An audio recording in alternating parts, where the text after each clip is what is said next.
Hey everybody, we're here, another episode of the making of a documentary. This is, we're talking about me working on this project, this documentary about this little town called Quartzsite in Arizona. If there's one word that I would say describes me, and especially during this process, is autodidactic. Not because of my own will, but because of circumstances. I've always been in situations where I've had to learn on my own. And so this project exemplifies that again. Just like working in comics and doing that, kind of like learning the business, learning how to make it. I have done some small short films, narrative stories, scripted work in the past, but never a documentary, and never to this kind of extent, like a feature size. So everything's been shot, or at least what I think is been shot. Meaning, after the end of this exercise, if I have yet to feel I have enough, then I may go and shoot some more. But let's just say, for the argument's sake, I shot everything.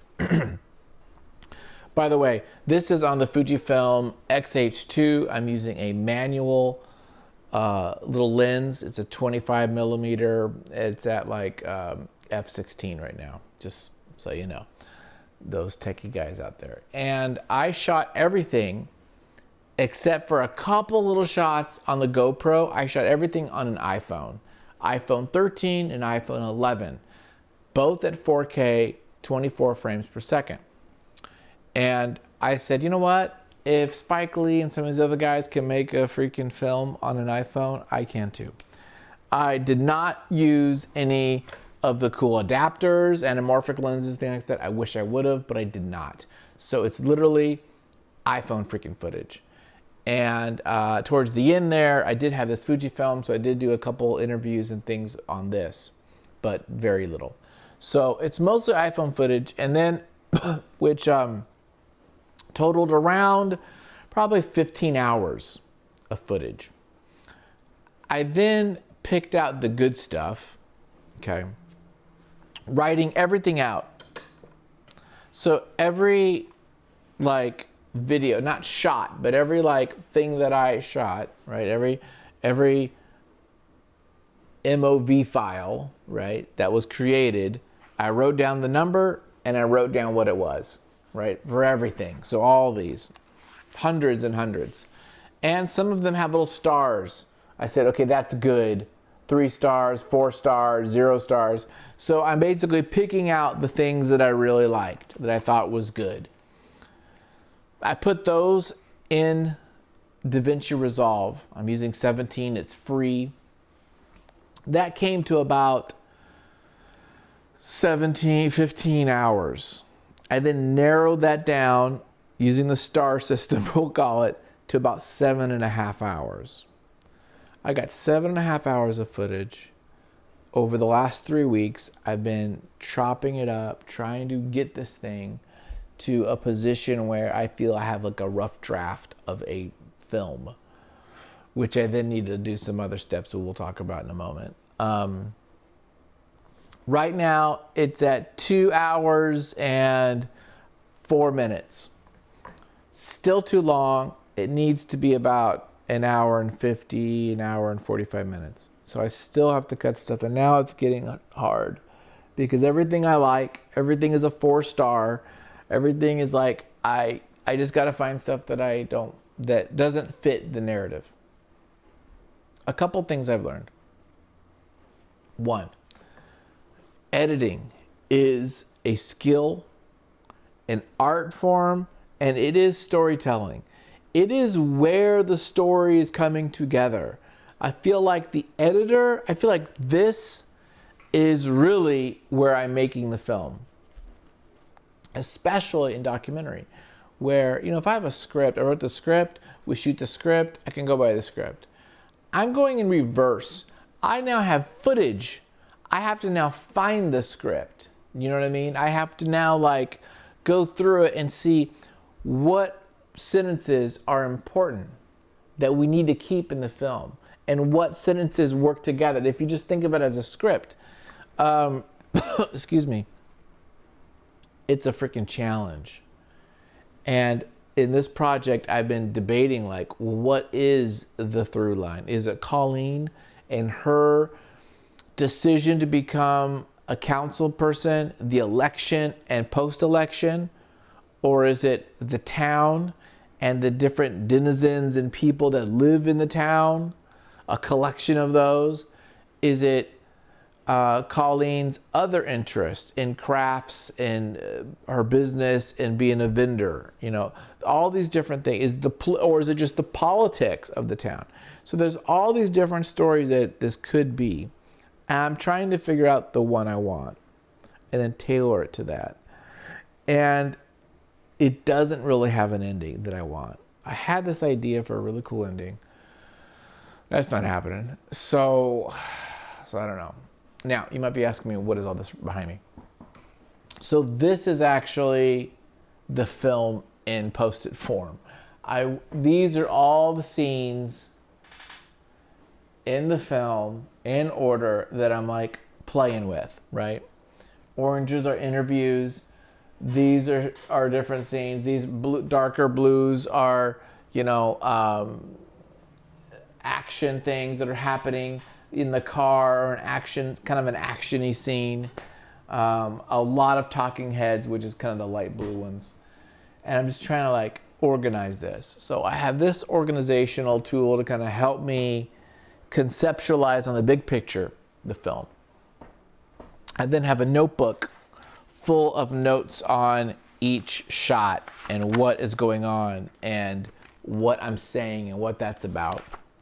And then I have the footage itself in DaVinci Resolve. Now, I didn't know DaVinci Resolve at all. So if we just look at this just for a moment, I'm using a Razer, 15 or 13, something like that laptop, which has a pretty decent amount of RAM and processing power to process a 4K film. I just found out, actually, I don't have to be playing at 4K, so I lowered the resolution so I can do that.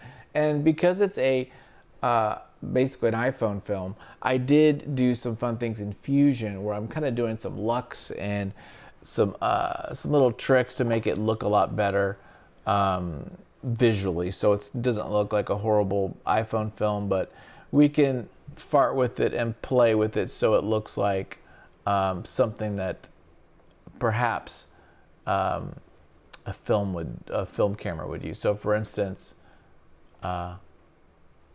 if I show you, right, I'm using like some film damage, I'm using some tricks here.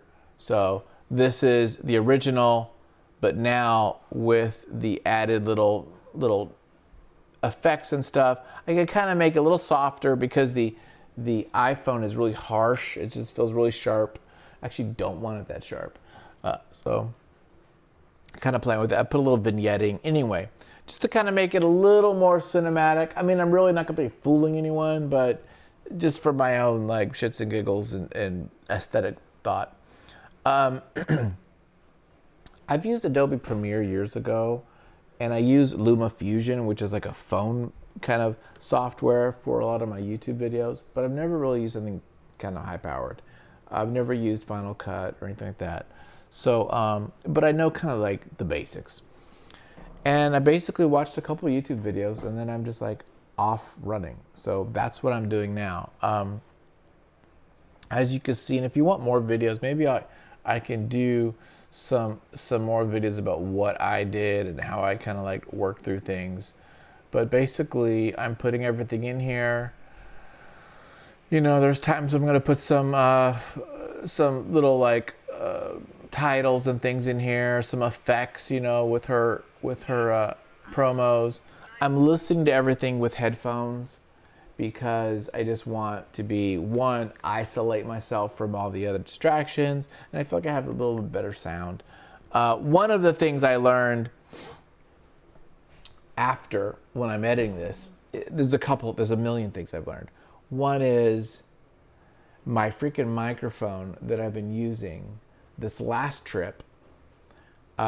it's something's wrong with it. It was a cheap little lavalier mic, kind of like this one, and it's giving some weird background noise. So I have a lot of my foot, not a lot. I have some important scenes that the audio is jacked up. Not happy about that. Like, that's a freaking horrible. Sound is important.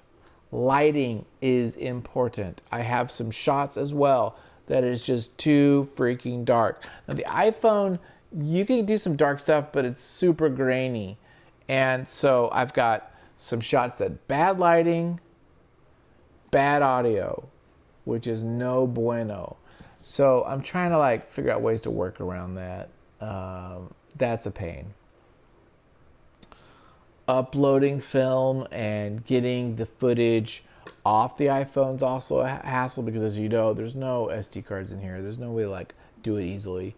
So like I'm using the web to like upload on G drives, on Google drives, things like that, which is super time consuming and not something I'd want to do. Of course, now I would just probably use the Fujifilm for my filming, and then I could just use my cards. That'd be a lot easier. The interviews and the people I spoke to, a lot of the shots, I did some decent B-roll, kind of like background stuff, but I wish I would have more.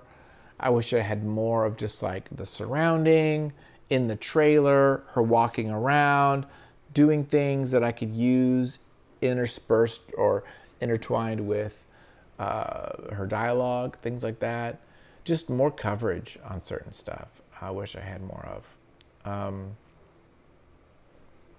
There's just a lot, and I'm a one-man show, but it's been a really kind of fun and yet exhausting process. I mean, I worked on this all day today, and I'm kind of done looking at the damn thing. I need to take a step back for a couple days and not even look at it and just like think about it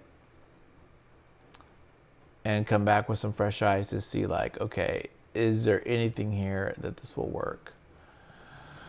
Because I still need to cut 15 minutes. Anyway, so DaVinci Resolve, so far I'm really enjoying using it. It seems pretty intuitive. There's a lot of things here that I don't know how to do yet, but I am doing kind of just the basic color correction, you know, making things look a little better. I need to get some more temp music. I got some songs, but I really like a nice track of music, so I got to find that, and then render it all and share it with some people. So that's where we are. Hopefully I'm going to give myself 2 more weeks to have a full rough cut of a feature for this, and then next step is start sharing it to people who can help me out with what the next steps are. So there you go. That's my update. Thanks for watching this channel and this little like series. Again, super fun, really enjoying it, learning a lot, and kind of excited to do the next one, because I feel like just with my first graphic novel and I did the second one, I was so much better. I feel like I've learned so much that I'm excited to now like do the next step and be better at it, more efficient. So, okay, thanks guys. Bye.